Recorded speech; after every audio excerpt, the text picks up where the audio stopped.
teman-teman semuanya, apa kabar? Semoga sehat selalu dan selalu dilancarkan segala aktivitasnya. Kali ini kita akan melakukan resensi buku.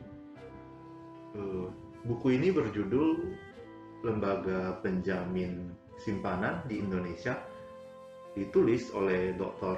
Diana Napitupulu. Beliau ini seorang dosen tetap di Universitas Kristen Indonesia atau UKI. Buku ini diterbitkan oleh UKI Press pada tahun 2020. Ya, buku ini terdiri dari 216 halaman, terdapat 5 bab, mulai dari bab 1 itu pendahuluan, kemudian bab 2 itu perkembangan teori dan studi penjaminan simpanan, kemudian bab 3 itu landasan teori dan yuridis lembaga penjaminan simpanan, kemudian bab 4 itu tinjauan hukum dan analisis perkembangan lembaga penjamin simpanan, kemudian ditutup dengan bagus sekali dengan epilog itu di bab 5. Teman-teman, buku ini menarik, komprehensif, dan yang paling penting itu bahasanya itu mudah dipahami. Saya sendiri menghabiskan waktu sekitar 2-3 hari untuk membacanya, karena kemarin ada tugas resensi, kemudian saya ulang membacanya. Kita akan coba mereview buku ini nanti per babnya, sembari kita review, sembari kita belajar tentang LPS atau Lembaga Penjamin Simpanan. Diharapkan setelah review kita juga mendapatkan suatu pengetahuan tentang LPS. Di bab 1 ini merupakan pendahuluan. Kita dapat melihat secara garis besar tentang sejarah dibentuknya LPS yang sekarang kita kenal ini. Kita dibawa untuk lebih mengenal terlebih dahulu tentang masa-masa awal terbentuknya itu LPS di tanah air, dengan mengenalkan juga konsepsi dari lembaga penjamin simpanan yang utamanya itu biasanya diadopsi dari konsep di Amerika Serikat. Kalau di Amerika itu terdapat Federal Deposit Insurance Corporation atau FDIC. Ini adalah lembaga penjamin simpanan yang pertama sekali dikenalkan di Amerika Serikat, yang kemudian banyak ditiru oleh negara-negara lain di dunia ini. Nah, dibahas juga bahwa LPS ini dibentuk untuk memberikan jaminan langsung kepada nasabah, yang mana untuk menjamin kepercayaan nasabah terhadap bank. Tujuan didirikannya itu lembaga penjamin simpanan adalah untuk pertama menghilangkan potensi ras di masyarakat, kemudian kedua itu melindungi nasabah penyimpanan kecil yang secara sosial dan politik tidak dapat menanggung beban kerugian akibat kebangkrutan sebuah bank. Ketiga itu adalah untuk menyediakan jalan agar biaya sosial dan politik akibat kebangkrutan bank itu dapat diminimalisir. Teman-teman, industri perbankan merupakan salah satu komponen yang sangat penting dalam perekonomian nasional demi menjaga keseimbangan, kemajuan, dan kesatuan ekonomi nasional. Nah, stabilitas industri perbankan ini sangat mempengaruhi stabilitas perekonomian secara keseluruhan. Pada tahun 98 terjadi krisis moneter dan perbankan yang menghantam Indonesia. Nah, itu yang ditandai dengan dilikuidasinya 16 bank, yang mana mengakibatkan turunnya tingkat kepercayaan masyarakat pada sistem perbankan. Untuk mengatasi krisis yang terjadi, pemerintah mengeluarkan beberapa kebijakan, diantaranya memberikan jaminan atas seluruh kewajiban pembayaran bank, termasuk simpanan masyarakat atau yang kita kenal dengan blanket garansi. Hal ini ditetapkan dengan Keputusan Presiden Nomor 26 Tahun 98 tentang jaminan terhadap kewajiban pembayaran bank umum, dan juga Keputusan Presiden Nomor 193 Tahun 98 tentang jaminan terhadap kewajiban pembayaran BPR. Dalam pelaksanaannya, ini blanket garansi memang dapat menumbuhkan kembali kepercayaan masyarakat terhadap industri perbankan. Namun, ruang lingkup penjaminan yang terlalu luas ini menyebabkan timbulnya moral hazard, baik dari sisi pengelola bank maupun masyarakat. Untuk mengatasi hal tersebut dan agar tetap menciptakan rasa aman bagi nasabah penyimpan, serta menjaga stabilitas sistem perbankan, program penjaminan yang sangat luas lingkupnya tersebut itu kemudian dirasa perlu diganti untuk kepada sebuah sistem penjaminan yang lebih terbatas. Kemudian tahun 98 masih itu dikeluarkan Undang-Undang Nomor 10 tahun 98 tentang perbankan, yang mana mengamanatkan pembentukan suatu lembaga penjamin simpanan atau LPS sebagai pelaksana penjaminan dana masyarakat. Baru kemudian pada tanggal 22 September tahun 2004 itu Presiden mengesahkan Undang-Undang RI Nomor 24 tentang Lembaga Penjamin Simpanan. Berdasarkan Undang-Undang LPS tersebut, maka LPS itu kemudian menjadi satu lembaga independen yang berfungsi menjamin simpanan nasabah penyimpan dan turut aktif dalam memelihara stabilitas sistem perbankan sesuai dengan kewenangannya. Kalau kita lihat di bab 2 ini secara garis besar itu membahas tentang perkembangan teori dan studi penjaminan simpanan. Dijelaskan bahwa dampak krisis keuangan terhadap krisis perbankan itu merupakan pelajaran berharga bagi peneliti, akademisi maupun praktisi. Pengalaman tersebut kemudian menghasilkan berbagai studi yang untuk meneliti fakta-fakta yang terjadi di berbagai negara, yang mana dari hasil studi tersebut terlihat jelas bahwa krisis keuangan yang berdampak pada krisis perbankan itu menimbulkan biaya yang umumnya menjadi fiskal yang harus kemudian ditanggung oleh pemerintah. Dengan demikian, maka diperlukan sebuah financial safety net atau FSN atau jaringan pengaman sektor keuangan atau JPSK.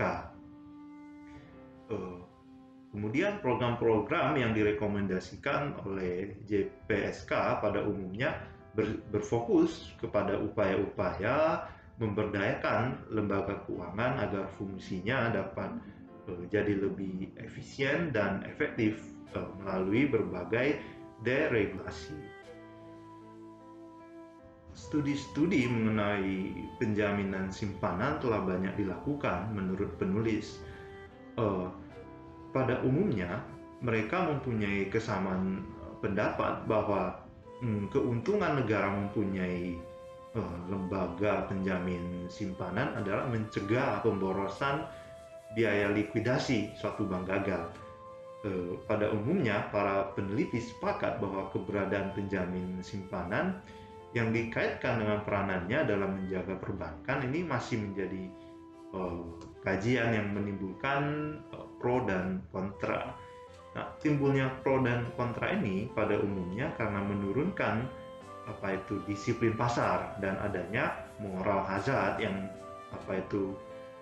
menstimulir terjadinya ketidakstabilan pada sektor perbankan.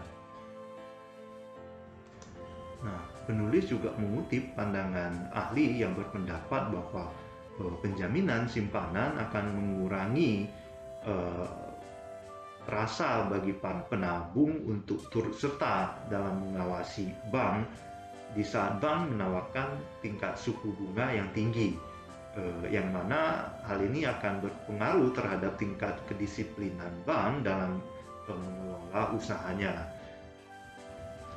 Sementara itu, untuk memperkecil moral hazard dapat diatasi dengan melaksanakan good corporate governance yang efektif, dan dengan demikian maka terbentuklah disiplin pengawasan. Dengan demikian maka semakin baik regulasi bank, maka keberadaan penjamin simpanan juga akan meningkatkan stabilitas perbankan.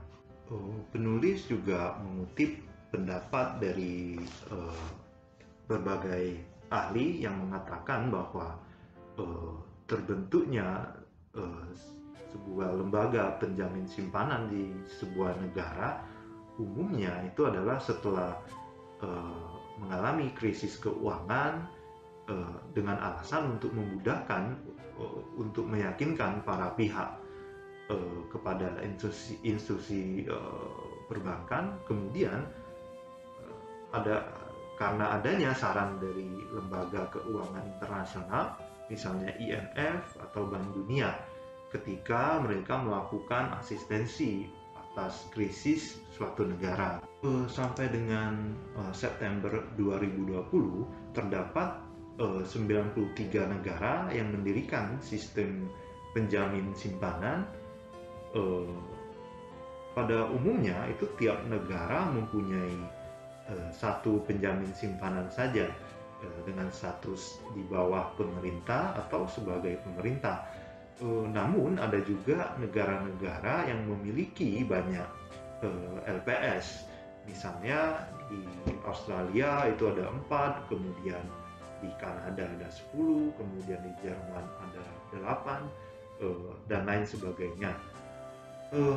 Jenis penjaminan yang telah dipraktekkan di seluruh negara di dunia itu pada dasarnya terbagi dalam 2 kategori, yaitu secara implisit dan eksplisit.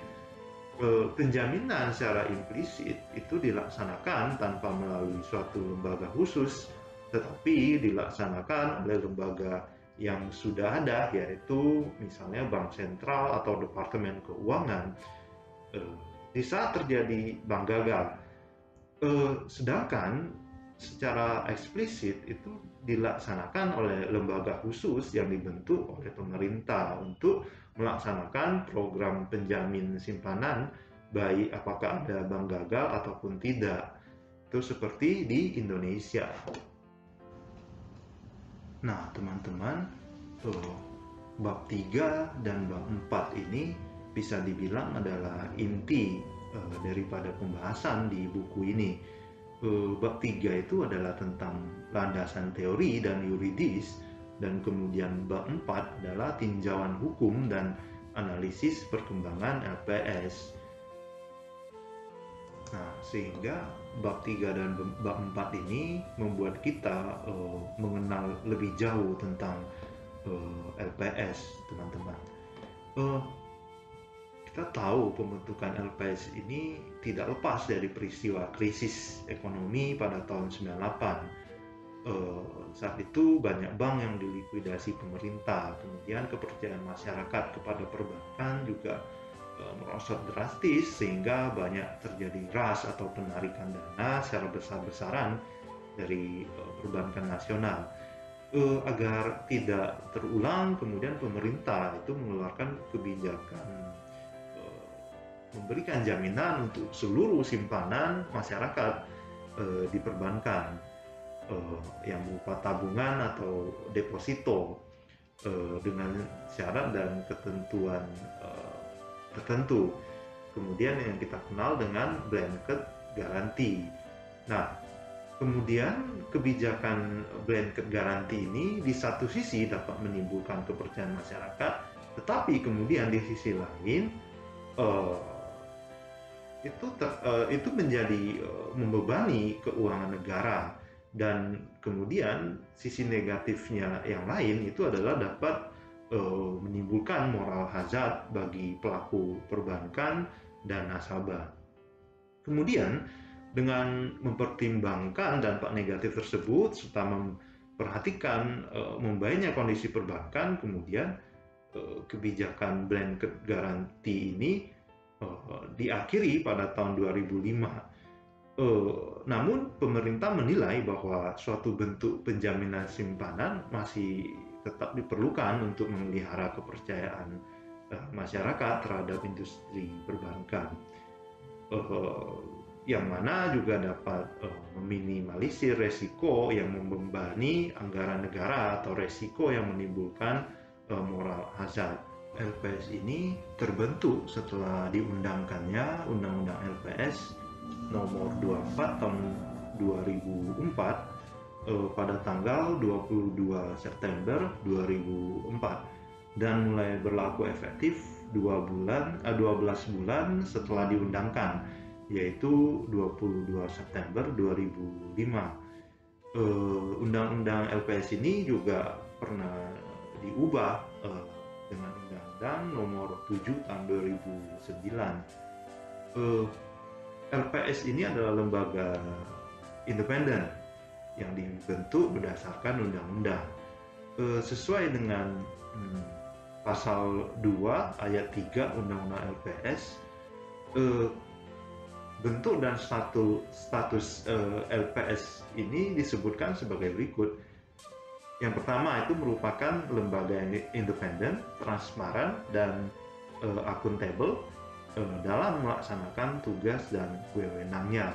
Yang kedua, LPS bertanggung jawab kepada Presiden. Kemudian yang ketiga, berkedudukan di Jakarta dan dapat mempunyai kantor perwakilan di wilayah negara Republik Indonesia. Kemudian di pasal 4 disebutkan bahwa fungsi LPS adalah menjamin simpanan nasabah penyimpan, dan B, turut aktif dalam memelihara stabilitas sistem perbankan sesuai dengan kewenangannya. Tugas LPS ini kurang lebih mencakup merumuskan dan menetapkan kebijakan pelaksanaan penjaminan simpanan, kemudian melaksanakan penjaminan simpanan, kemudian merumuskan dan menetapkan kebijakan dalam turut aktif memelihara stabilitas sistem perbankan, kemudian merumuskan, menetapkan, dan melaksanakan kebijakan penyelesaian bank gagal atau bank resolution yang tidak berdampak sistemik, kemudian yang terakhir adalah melaksanakan penanganan bank gagal yang berdampak sistemik. Kemudian pasal 12 Undang-Undang LPS mempertegas dengan menyebutkan bahwa setiap bank yang melakukan kegiatan usaha di wilayah Republik Indonesia wajib menjadi peserta penjaminan LPS. Jenis bank yang wajib itu meliputi bank umum dan BPR, termasuk bank nasional, bank campuran, dan bank asing, serta bank konvensional dan juga bank syariah. Kemudian dari mana sumber pendanaan LPS? Nah, kurang lebih itu dari modal awal yang merupakan kekayaan negara yang dipisahkan itu sebesar 4 triliun, kemudian kontribusi kepesertaan yang dibayarkan pada bank saat pertama kali menjadi peserta, kemudian premi penjaminan yang dibayarkan setiap semester atau 6 bulan, kemudian dari hasil investasi cadangan penjaminan. Dalam hal menjamin simpanan nasabah bank, LPS menjamin simpanan nasabah bank yang berbentuk tabungan, deposito, giro, sertifikat deposito, dan bentuk lain yang dipersamakan dengan itu. Nah, artinya itu juga bisa mencakup produk-produk dari bank syariah, misalnya giro wadiyah, kemudian tabungan wadiyah, tabungan mudharabah, dan deposito mudharabah. Kemudian nilai simpanan yang dijamin LPS ini berapa? Ini sejak 13 Oktober 2008 itu menjadi 2 miliar per nasabah per bank. Sehingga apabila seorang nasabah yang mempunyai beberapa rekening simpanan pada satu bank, maka untuk menghitung simpanan yang dijamin, saldo seluruh rekening tersebut dijumlahkan. Nah, nilai simpanan yang dijamin tersebut meliputi pokok ditambah bunga untuk bank konvensional, sementara itu untuk bank syariah berarti pokok ditambah bagi hasil yang telah menjadi hak nasabah.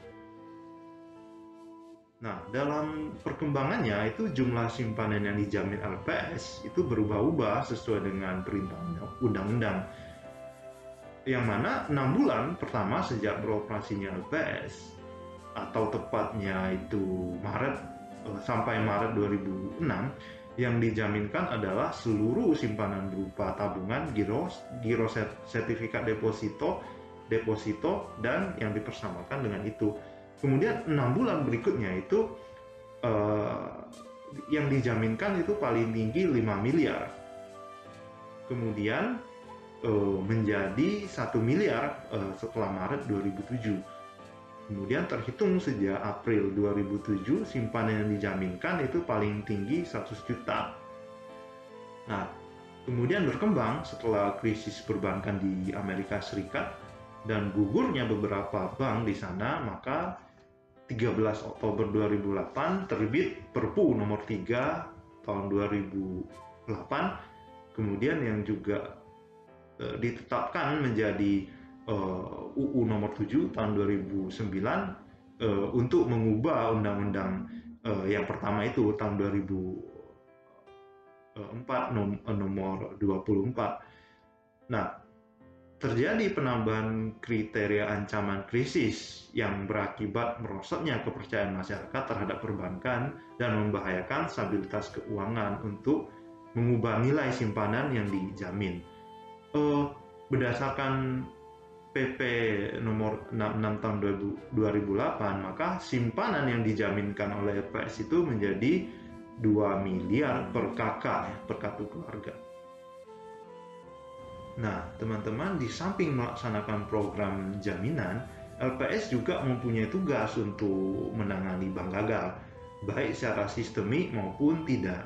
Nah, berkaitan dengan penanganan bank gagal, lembaga penjamin simpanan mempunyai wewenang untuk mengambil ahli segala hak dan kewenangan pemegang saham bank gagal. Nah, juga melakukan pembatalan setiap kontrak yang mengikat aset bank tanpa persetujuan debitur, yang mana ini memberikan ruang gerak yang sangat fleksibel dalam rangka usaha penyelamatan bank gagal. Dalam UU LPS disebutkan bahwa LPS dapat melakukan penyelesaian atau penanganan bank gagal dengan cara sebagai berikut. Menyelesaikan bank gagal yang tidak berdampak sistemik dilakukan dengan melakukan penyelamatan atau tidak melakukan penyelamatan. Kemudian penanganan bank gagal yang berdampak sistemik dilakukan dengan melakukan penyelamatan yang mengikut sertakan pemegang saham lama atau tanpa mengikut sertakan pemegang saham lama. Kemudian keputusan untuk melakukan penyelamatan atau tidak melakukan penyelamatan ditentukan oleh LPS dengan sekurang-kurangnya didasarkan pada perkiraan daripada biaya melakukan penyelamatan dan perkiraan biaya tidak melakukan penyelamatan. Penulis berpendapat bahwa keberadaan LPS ini merupakan bagian dari reformasi penjaminan simpanan. LPS akhirnya kemudian menjadi kelengkapan pemerintah dalam menciptakan jaring pengaman perbankan, sekaligus juga pengaman sistem keuangan. Tetapi catatannya adalah keberadaan LPS dia tidak serta-merta dapat menyelesaikan semua persoalan. Misalnya bisa banyak bank gagal dan harus dilikuidasi. Maka bukan mustahil menurut penulis kalau pada akhirnya juga akan menjadi beban pemerintah lagi. Misalnya dengan modal 4 triliun ditambah perolehan premi 0,2% per tahun, sementara yang harus dijaminkan mencapai 7.000 triliun, maka posisi LPS sangatlah rentan, sehingga LPS harus berjuang untuk berkarya dan dengan melakukan investasi dari modal dan perolehan preminya kepada investasi yang aman dan liquid dan dikelola dengan sangat hati-hati. Kemudian buku ini ditutup dengan baik sekali dengan membuat sebuah bab khusus yaitu epilog yang merangkum pendapat penulis secara keseluruhan dan yang paling penting penulis memberikan beberapa saran yang patut untuk kita ketahui atau kita pelajari. Nah, dalam rangka pengembangan LPS di masa mendatang serta harapan-harapan masyarakat pada umumnya dan dunia perbankan khususnya, itu maka penulis itu memberikan beberapa masukan. Pertama, untuk sebuah kebijakan yang fair, sebaiknya bank peserta penjaminan dari lembaga penjamin simpanan itu membayar premi sebesar simpanan dana pihak ketiga yang dijamin. Karena selama ini bank membayar premi dari seluruh nominal dana pihak ketiga yang ada pada bank tersebut, termasuk simpanan DPK yang tidak dijamin oleh lembaga penjamin simpanan. Kemudian yang kedua, itu LPS itu juga harus melaksanakan bisnisnya dengan menjalankan prinsip good corporate governance dan sebagai badan hukum yang independen tidak bergantung mutlak pada modal pemerintah, tetapi juga mengembangkan penghasilannya dalam bentuk investasi yang profesional sehingga LPS tetap memiliki likuiditas. Dan karena lembaga penjamin simpanan merupakan lembaga asuransi, di mana menurut ketentuan yang sehat, sebuah asuransi memiliki gearing rasio, yaitu sebuah perusahaan asuransi hanya dapat menjamin risiko tidak melebihi sepertiga dari komponen lembaga tersebut. Sehingga sudah selayaknya LPS mengikuti reasuransi kepada perusahaan reasuransi multinasional yang memiliki modal yang sangat besar untuk membagi resiko, sehingga LPS dapat menjamin simpanan DPK dari bank-bank peserta LPS dalam arti yang sebenarnya. Kemudian yang ketiga, itu menurut penulis, setelah secara institusi LPS menjadi lembaga yang kuat dan liquid secara aset, bahkan making profit dalam menjalankan usahanya, sebaiknya dipikirkan untuk meningkatkan nilai penjaminan menjadi sebesar 5 miliar. Nah, untuk meningkatkan kepercayaan nasabah penyimpan kepada perbankan nasional sehingga meminimalisir larinya modal ke luar negeri.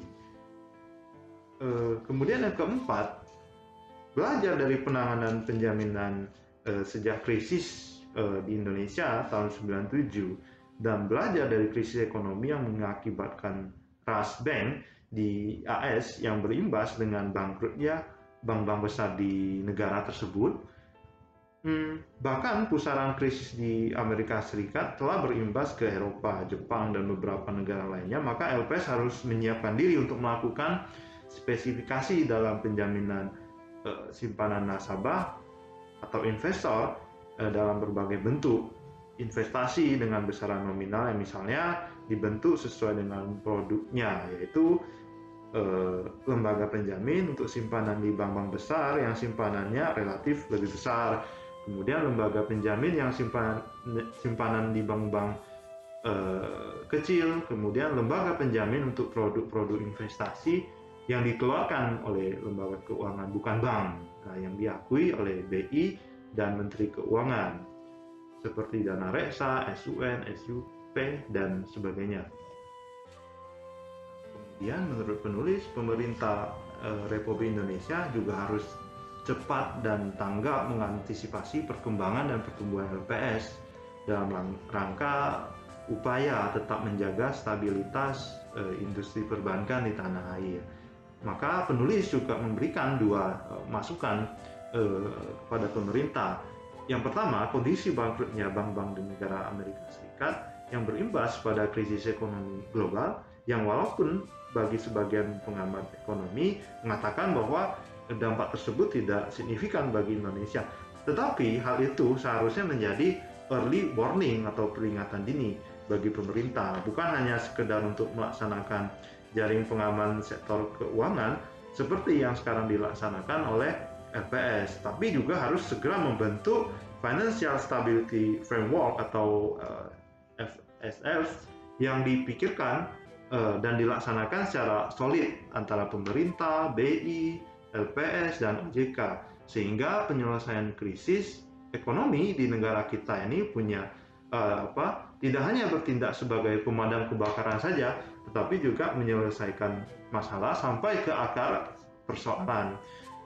Kemudian yang kedua, sarannya adalah perlu dikaji untuk mendirikan lebih dari satu lembaga penjamin yang sesuai dengan karakteristik produk-produk investasi masyarakat yang ada di Indonesia. Nah, jika perlu dengan melibatkan dan mempercayakan pihak swasta sebagai pengelola, saya kira ini menarik. Teman-teman, demikian resensi buku kita kali ini. Kita mendapatkan banyak sekali pengetahuan dari buku ini. Bagi yang belum membacanya, saya sarankan untuk membacanya. Demikian teman-teman.